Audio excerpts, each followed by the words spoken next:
मोर नमस्कार। मु Rashmi Remuna degree college रो सेकेंड ईयर छात्री। आम ये कॉलेज तार 29तम वार्षिक उत्सव उपलक्षे मु समस्त को हार्दिक हार्दिक शुभेच्छा और अभिनंदन जनाऊँगी। बहु समय आगु आम रेमुना एरिया रे 10th बा मैट्रिक पर कौन सुलभ सुजोग नाला तांकर हायर एजुकेशन पाई। मेन करिकी महिला मानकर झील पिला माने स्कोप पाउनुले पाठ पढ़ा को तांकर हायर एजुकेशन पाई।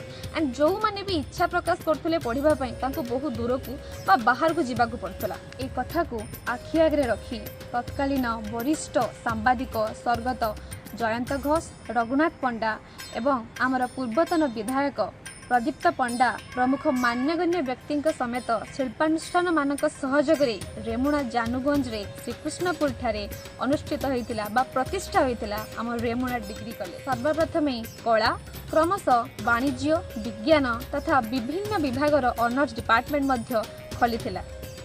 समस्त शिक्षक शिक्षयित्री एवं कर्मचारी अक्लांत परिश्रम द्वारा आमर ए कॉलेज तार गोटे स्वतंत्र परिचय हासिल कर आम कॉलेज आम रेमुना कॉलेज समस्त क्राइटेरिया को अवलंबन कर चलछि एवं सबु योग्यता हासिल कर सारी। तेणु वर्तमान आमर एकमात्र दाबी जे आम कॉलेज को सरकारी स्वीकृति प्रदान करा जाऊ, जहा फल कि छात्र छात्री शिक्षक शिक्षयित्री कर्मचारी तथा अंचलवासी माने मध्य उपकृत हो पारे। Thank you. नमस्कार, आमे रेमुना डिग्री कॉलेज रो स्टूडेंट। आम कॉलेज समस्त योग्यता हासिल कर सारी। आम कॉलेज को यथाशीघ्र सरकारी स्वीकृति प्रदान करा जाऊ।